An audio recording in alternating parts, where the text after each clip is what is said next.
Video start करने से पहले आप सभी को बता देना चाहता हूं कि इस वीडियो में जितना भी कंटेंट दिया गया है वो सब राजस्थान माध्यमिक शिक्षा बोर्ड की पाठ्यपुस्तक माइक्रो और मैक्रो इकोनॉमिक्स से दिया गया है। आप वीडियो को समझने के लिए पाठ्यपुस्तक की भी हेल्प ले सकते हैं। Welcome class 12 commerce subject economics. Topic name introduction of chapter 2, second number chapter का हम आज इंट्रोडक्शन करेंगे। So let's start. ये देखिए स्लाइड में चैप्टर नंबर 2 ऊपर लिखा हुआ है और साइड में मैंने लिखा हुआ है पेज नंबर 11। ये ऐसा इसलिए लिखा है कि आपकी जो बुक है उसमें आप जब आप पेज नंबर 11 ओपन करेंगे तो आपको ये चैप्टर मिलेगा। चैप्टर का नाम है उपभोक्ता का संतुलन, कंज्यूमर इक्विलिब्रियम। यह उपभोक्ता कब संतुलित होता है, इसके विषय में इस चैप्टर में हमें समझाया गया है। आपको ये करना है कि अपनी नोटबुक में जो भी ये पॉइंट लिखे हैं उस सबको आपको नोट करना है और हेडिंग भी ऐसे ही डालनी है जैसे कि स्लाइड में लिखी हुई है, जिससे जब आप नेक्स्ट चैप्टर स्टार्ट कर रहेंगे, समझना शुरू करेंगे, तो हमको ये पॉइंट वाइज पढ़ने में बड़ा हेल्प मिलेगी और मैं समझ में आता रहेगा कि हमने ये पॉइंट कर लिए हैं। तो पहला पॉइंट है उपयोगिता, पास में लिखा हुआ है यूटिलिटी। देखिए उपभोक्ता संतुलन जब होता है जब कोई व्यक्ति या जब कोई कस्टमर, हम कोई भी जो कस्टमर हैं कोई सी चीज़ को ख़रीदते हैं। हम किसी चीज़ को कब ख़रीदते हैं? हम किसी चीज़ को जब ख़रीदते हैं जब हमें उस चीज़ की ज़रूरत होती है। ज़रूरत कब होती है? जब वो चीज़ हमारे लिए बहुत उपयोगी हो, उसकी आवश्यकता पड़ रही हो। तो हम किसी वस्तु को यूं ही नहीं खरीदते, उपयोगिता के आधार पे ख़रीदते हैं। तो जब कोई ग्राहक या हम या आप कोई भी वस्तु उपयोगिता के आधार पर ख़रीदता है तो वो उपयोगिता क्या होती है, उसको क्या मापा जा सकता है कि नहीं मापा जा सकता इकोनॉमिक्स की लैंग्वेज में, उसके बारे में इस टॉपिक में अध्ययन किया जाएगा उपयोगिता नाम के टॉपिक में।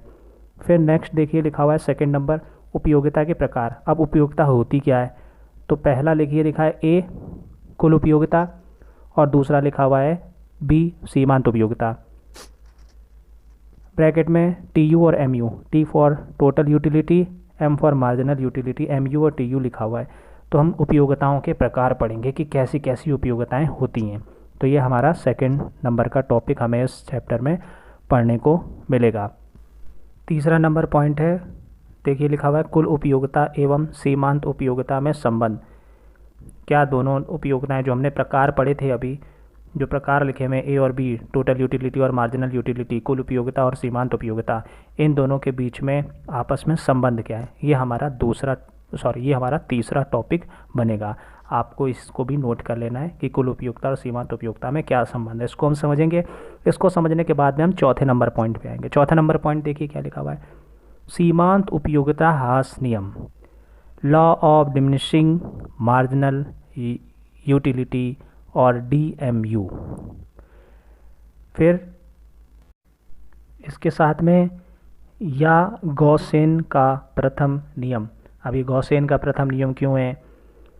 DMU का full form law of diminishing marginal utility, सम सीमांत उपयोगिता ह्रास नियम या सम सीमांत उपयोगिता नियम, ये सारे ही जो कंटेंट होगा वो हम इस टॉपिक के अंतर्गत पढ़ेंगे। वैसे ये तीनों एक ही चीज़ें इंग्लिश में लिखी है, गॉसेन का प्रथम नियम भी इसे कहते हैं और ये बहुत ही इम्पॉर्टेंट है, बहुत ही बेसिक नियम है।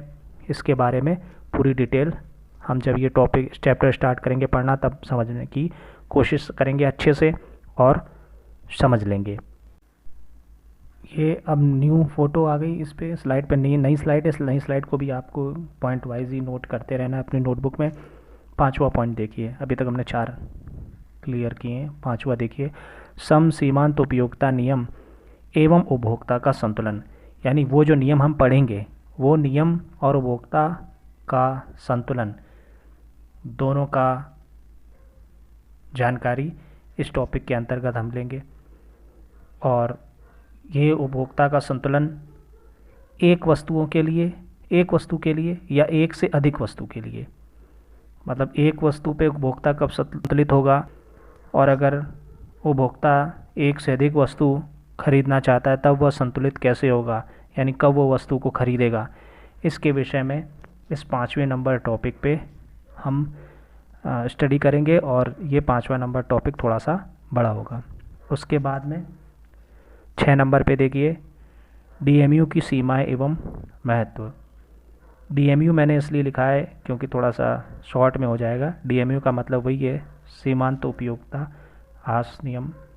इसकी सीमाएं क्या है, यानी इसके दोष क्या है और इसका इम्पोर्टेंस क्या है, इसका महत्व क्या है। तो ये हमारा 6 नंबर पॉइंट बनेगा चैप्टर में। फिर 7 नंबर पे देखिए तटस्थता वक्र। तटस्थता वक्र बहुत इम्पॉर्टेंट है, वेरी इम्पॉर्टेंट, और इससे क्वेश्चन आना ही है, क्या है किसी भी रूप में आए, या तो आपसे बनाने को कह दें, परिभाषा पूछ लें, महत्व पूछ लें, कुछ भी पूछ लें, लेकिन तटस्थता वक्र के बारे में क्वेश्चन बनेगा ही बनेगा। इस बार भी बना है जो एग्ज़ाम अपना गया है। फिर 8 नंबर पे देखिए तटस्थता मानचित्र क्या होता है। तटस्थता वक्र तो पढ़ेंगे, फिर तटस्थता मानचित्र क्या होता है इसके बारे में हमें जानकारी मिलेगी 8वें नंबर पॉइंट में। ये सब स्टेप बाय स्टेप है, मतलब पहला, दूसरा, तीसरा, चौथा, पाँचवा, छठा, सातवां, आठवां, इसी स्टेप से ही हम इसको पढ़ेंगे। और आपका जब पेज नंबर 11 है, जो पेज नंबर 11 है, उसमें आप देखेंगे तो इसी स्टेप से ये सारी चीज़ें लिखी हुई हैं। अब फिर 9 नंबर पे प्रतिस्थापन की सीमांत दर क्या होती है।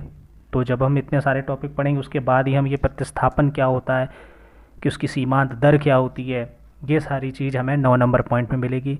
फिर नंबर 10 पे देखिए लिखा हुआ है तटस्थता वक्र की विशेषताएं। तटस्थता वक्र की विशेषताएं क्या होती हैं, जो 7 नंबर पॉइंट था उसी की विशेषताएं इसमें बताई जाएंगी आपको। उसके बाद में लास्ट टॉपिक जिसमें लिखा हुआ है बजट रेखा या बजट लाइन। बजट रेखा भी पूछा जाने वाला एक क्वेश्चन है। बजट रेखा क्या होती है, कैसे निर्धारण किया जाता है, बजट रेखा का ग्राफ पे हम कैसे निर्धारण करते हैं, इस सब के विषय में हम 11 नंबर पॉइंट पे पढ़ेंगे। तो चैप्टर थोड़ा सा बड़ा है, थोड़ा सा लंबा है, तो हम स्टेप बाय स्टेप इसको समझने की कोशिश करेंगे, और इसीलिए मैंने ये पॉइंट यहाँ पे लिखा के आपको दे दिए ताकि आप इसको नोट कर लें अपने नोटबुक में।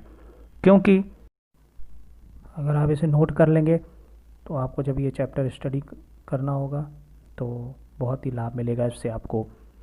अब होमवर्क आप सुन लीजिए क्या है, कि ये जो स्लाइड है जिसमें 1 से लेकर के 11 तक जो पॉइंट लिखे हुए हैं उसको आपको वैसे ही अपनी नोटबुक में लिख लेना है। पहला तो ये होमवर्क है कि जैसे ही ये स्लाइड में 2 स्लाइड है, 1 से लेकर 11 तक के पॉइंट है, जैसे जैसे मैंने लिखा है सेम वैसे ही आपको अपनी नोटबुक में लिख लेना है। पहला काम तो ये कर लेना है। और दूसरा काम आपको ये करना है कि जैसे पहला पॉइंट है उपयोगिता, तो आपको पेज नंबर 11 अपना खोलना है बुक का।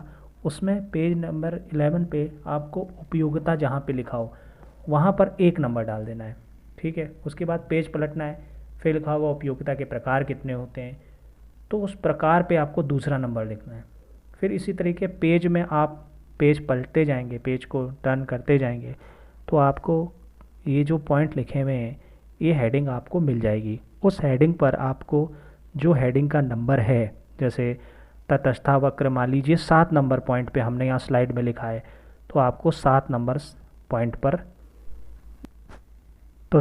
पॉइंट पर आपको बुक में 7 नंबर लिख देना है स्लाइड के हिसाब से।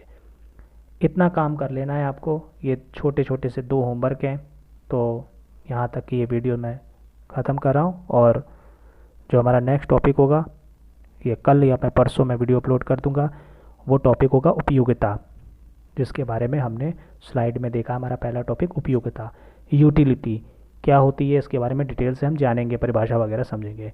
तो यहाँ तक ये वीडियो थी, ज़रूर पूरी वीडियो देखिए। कोई प्रॉब्लम हो तो कमेंट्स में पूछिए या व्हाट्सएप पे पूछ सकते हैं। Thanks for watching.